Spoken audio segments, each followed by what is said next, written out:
Submit Thompson sat on the stone wall. Sarah Adams, an erect, prim little figure, ankle-deep in dry grass, stood beside it, holding Thankful. Thankful was about 10 inches long, made of the finest linen, with little rosy cheeks and a fine little wig of flax. She wore a blue wool frock and a red cloak. Sarah held her close. She even drew a fold of her own blue homespun blanket around her to shield her from the November wind. The sky was low and gray. The wind blew from the northeast and had the breath of snow in it.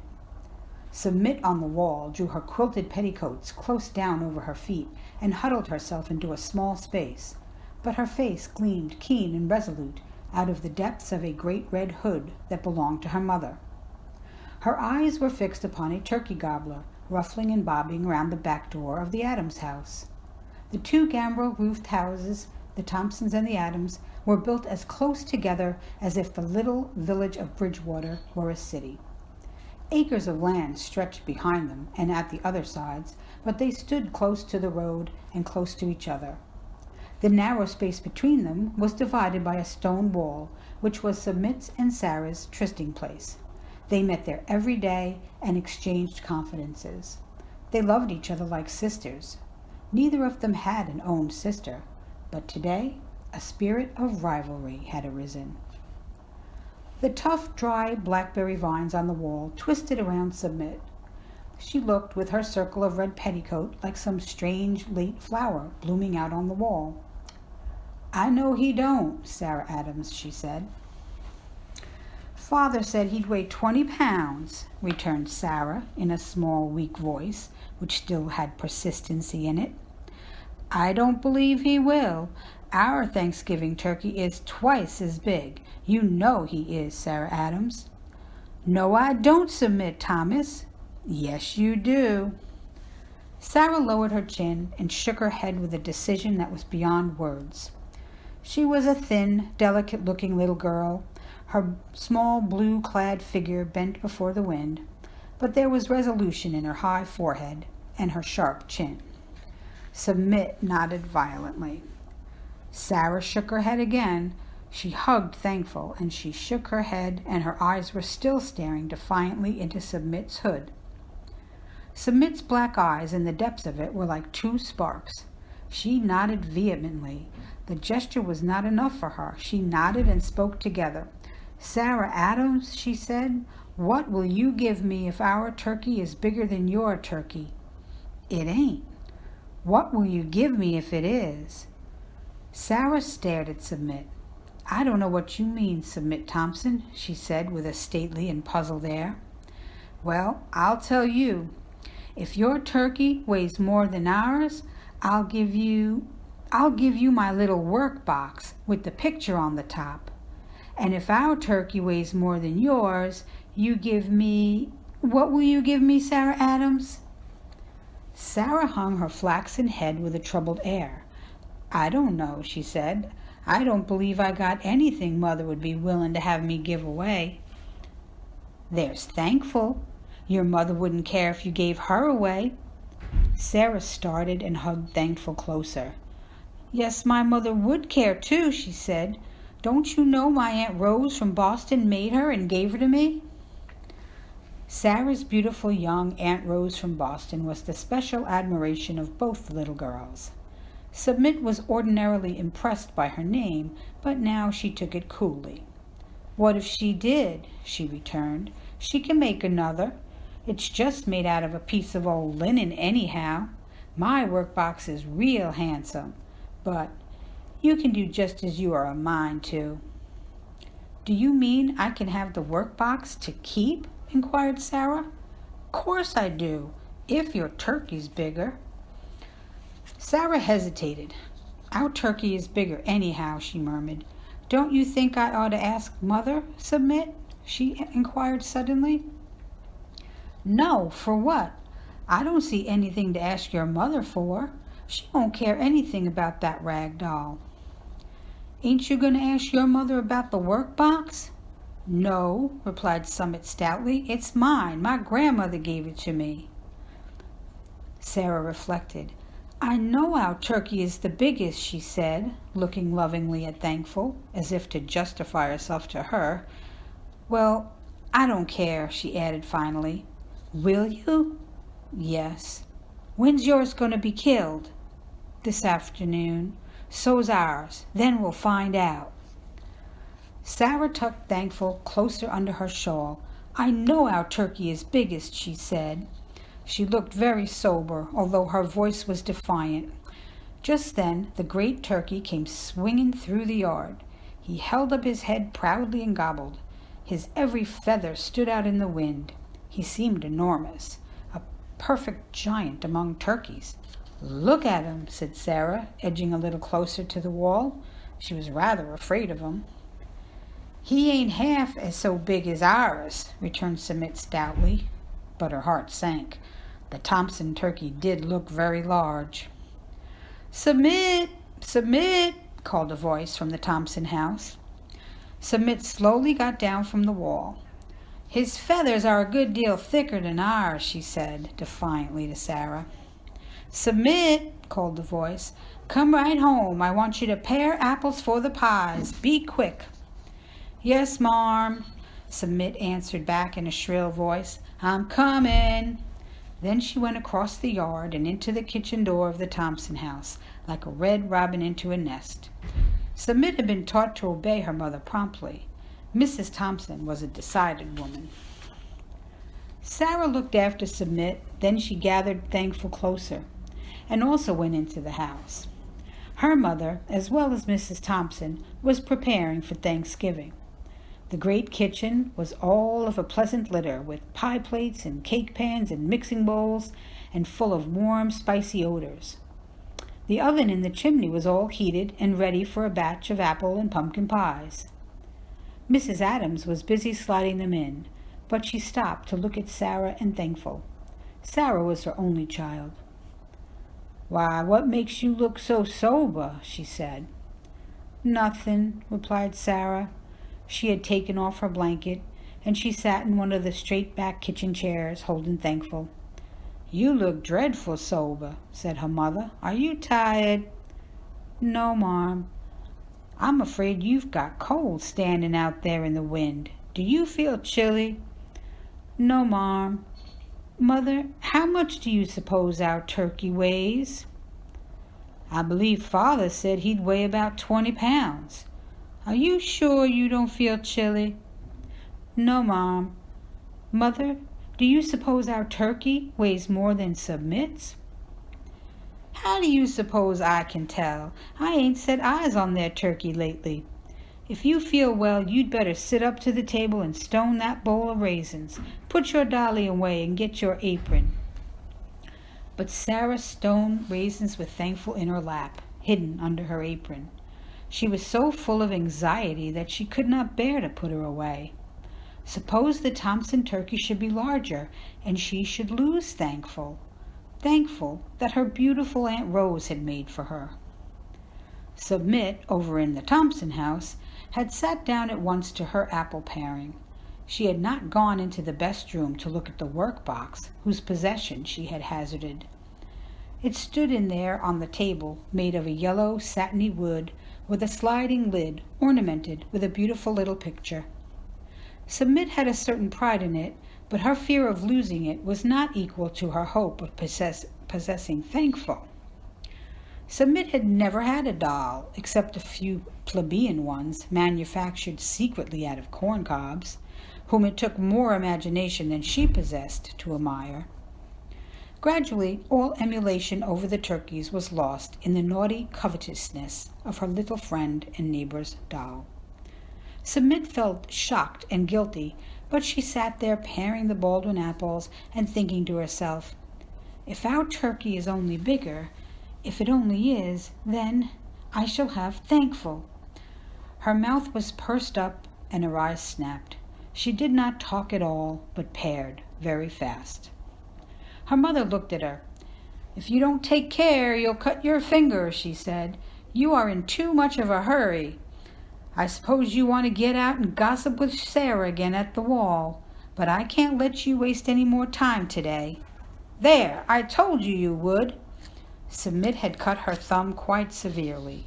She choked a little when her mother tied it up and put on some balm of Gilead, which made it smart worse. "Don't cry," her mother said. "You'll have more to bear than a cut thumb if you live." And Submit did not let the tears fall. She came from a brave race. Her great-grandfather had fought in the Revolution. His sword and regimentals were packed in the fine carved chest in the best room. Over the kitchen shelf hung an old musket with which her great-grandmother, guarding her home and children, had shot an Indian. In a little closet beside the chimney was an old pewter dish full of homemade Revolutionary bullets, which Submit and her brother had for playthings. A little girl who played with Revolutionary bullets ought not to cry over a cut thumb. Submit finished paring the apples after her thumb was tied up, although she was rather awkward about it. Then she pounded spices in the mortar and picked over cranberries. Her mother kept her busy every minute until dinner time. When Submit's father and her two brothers, Thomas and Jonas, had come in, she began on the subject nearest her heart. "Father," she said, "how much do you think our Thanksgiving turkey will weigh?" Mr. Thompson was a deliberate man. He looked at her for a minute before replying. 17 or 18 pounds, replied he. "Oh, Father, don't you think he will weigh 20? Mr. Thompson shook his head. "He don't begin to weigh so much as the Adams turkey," said Jonas. "Their turkey weighs 20 pounds. "Oh, Thomas, do you think their turkey weighs more than ours?" cried Submit. Thomas was her elder brother. He had a sober, judicial air like his father. "Their turkey weighs considerable more than ours," he said. Submit's face fell. "You are not showing a right spirit," said her mother severely. "Why should you care if the Adams turkey does weigh more? I am ashamed of you." Submit said no more. She ate her dinner soberly. Afterwards she wiped the dishes while her mother washed. All the time she was listening. Her father and brothers had gone out. Presently she started. "Oh, Mother, they're killing the turkey," she said. "Well, don't stop while the dishes are hot, if they are," returned her mother.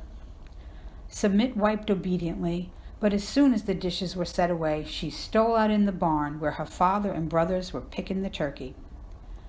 "Father, when are you going to weigh him?" she asked timidly. "Not till tonight," said her father. "Submit!" called her mother. Submit went in and swept the kitchen floor. It was an hour after that, when her mother was in the south room, getting it ready for her grandparents, who were coming home to Thanksgiving — they had been on a visit to their youngest son — that Submit crept slyly into the pantry. The turkey lay there on the broad shelf before the window. Submit looked at him. She thought he was small. "He was most all feathers," she whispered ruefully. She stood looking disconsolately at the turkey. Suddenly her eyes flashed, and a red flush came over her face. It was as if Satan, coming into that godly New England home 3 days before Thanksgiving, had whispered in her ear. Presently Submit stole softly back into the kitchen, set a chair before the chimney cupboard, climbed up, and got the pewter dish full of Revolutionary bullets. Then she stole back to the pantry and emptied the bullets into the turkey's crop. Then she got a needle and thread from her mother's basket, sewed up the crop carefully, and set the empty dish back in the cupboard. She had just stepped down out of the chair when her brother Jonas came in. "Submit, let's have one game of odd or even with the bullets." "I'm too busy," said Submit. "I've got to spin my stint." "Just one game. Mother won't care." "No, I can't." Submit flew to her spinning wheel in the corner. Jonas, still remonstrating, strolled into the pantry. "I don't believe Mother wants you in there," Submit said anxiously. "See here, Submit," Jonas called out in an eager voice. "I'll get the steelyards and we'll weigh the turkey. We can do it as well as anybody." Submit left her spinning wheel. She was quite pale with trepidation when Jonas and she adjusted the turkey in the steelyards. What if those bullets should rattle out? But they did not. The turkey weighs 20 pounds and a quarter, announced Jonas with a gasp after peering anxiously at the figures. He's the biggest turkey that was ever raised in these parts. Jonas exulted a great deal, but Submit did not say much. As soon as Jonas had laid the turkey back on the shelf and gone out, she watched her chance and removed the bullets, replacing them in the pewter dish. When Mr. Thompson and Thomas came home at twilight, there was a great deal of talk over the turkey. "The Adams turkey doesn't weigh but 19 pounds, Jonas announced. "Sarah was out there when they weighed him, and she most cried." "I think Sarah and Submit and all of you are very foolish about it," said Mrs. Thompson severely. "What difference does it make if one weighs a pound or two more than the other, if there is enough to go round?" "Submit looks as if she was sorry ours weighed the most now," said Jonas. "My thumb aches," said Submit. "Go and get the balm of Gilead bottle. Put some more on it," ordered her mother. That night, when she went to bed, she could not say her prayers.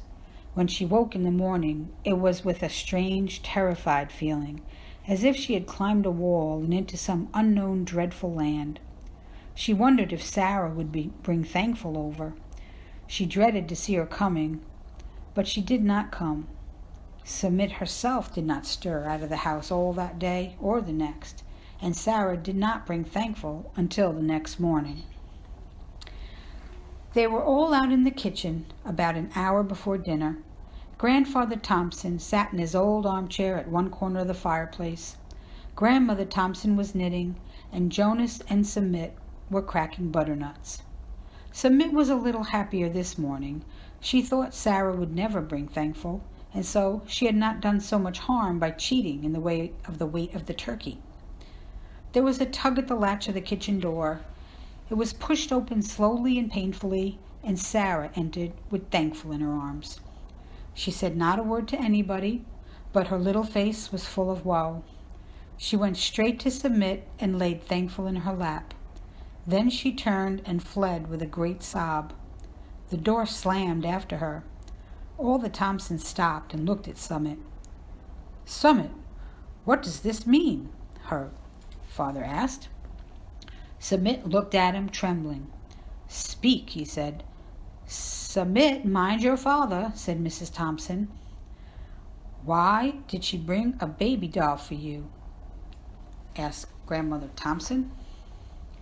"Sarah was going to give me Thankful if our turkey weighed most, and I was going to give her my work box if hers weighed most," said Submit jerkily.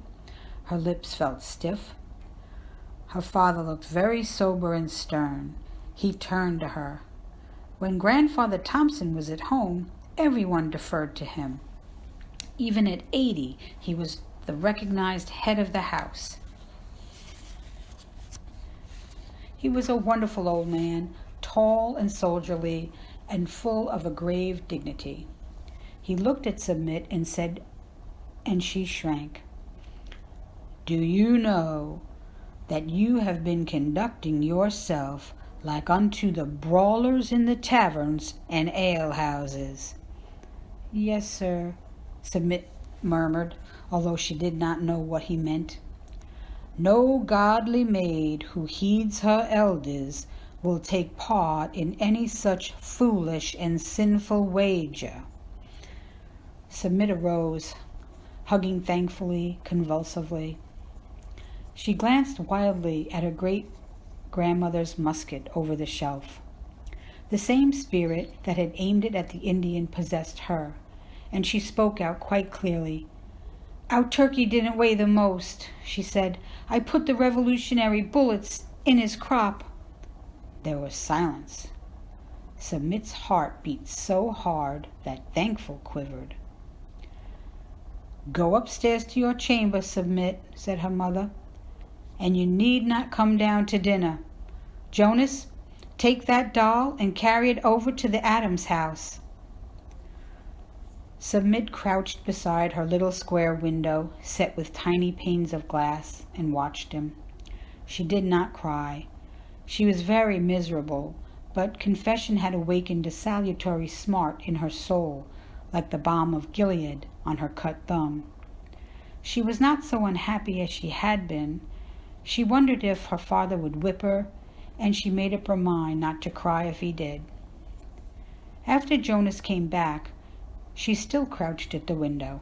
Exactly opposite, in the Adams house, was another little square window, and that lighted Sarah's chamber. All of a sudden, Sarah's face appeared there. The two little girls stared pitifully at each other. Presently, Sarah raised her window and put a stick under it. Then Submit did the same. They put their faces out and looked at each other a minute before speaking. Sarah's face was streaming with tears. "What you crying for?" called Submit softly. "Father sent me up here 'cause it is sinful to make bets, and Aunt Rose has come, and I can't have any Thanksgiving dinner," wailed Sarah. "I'm wickeder than you," said Submit. "I put the Revolutionary bullets in the turkey to make it weigh more than yours. Yours weighed the most. If Mother thinks it's right, I'll give you the work box." "I don't want it," sobbed Sarah. "I'm dreadful sorry you've got to stay up there and can't have any dinner, Submit." Answering tears sprang to Submit's eyes. "I'm dreadful sorry you've got to stay up there and can't have any dinner," she sobbed back. There was a touch on her shoulder. She looked around, and there stood the grandmother. She was trying to look severe, but she was beaming kindly on her. Her fat, fair old face was as gentle as the mercy that tempers justice.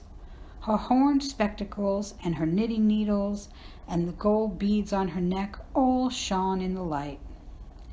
"You had better come downstairs, child," she said. "Dinner's most ready, and maybe you can help your mother. Your father isn't going to whip you this time because you told the truth about it, but you mustn't ever do such a dreadful, wicked thing again." "No, I won't," sobbed Submit. She looked across, and there beside Sarah's face in the window was another beautiful smiling one. It had pink cheeks and sweet black eyes and black curls, among which stood a high tortoiseshell comb. "Oh, Submit," Sarah called out joyfully. "Aunt Rose says I can go to dinner." "Grandmother says I can," called back Submit. The beautiful smiling face opposite leaned close to Sarah's for a minute. "Oh, Submit," cried Sarah, "Aunt Rose says she will make you a doll baby like Thankful, if your mother's willing." "I guess she'll be willing if she's a good girl," called Grandmother Thompson. Submit looked across a second in speechless radiance. Then the faces vanished from the two little windows, and Submit and Sarah went down to their Thanksgiving dinners.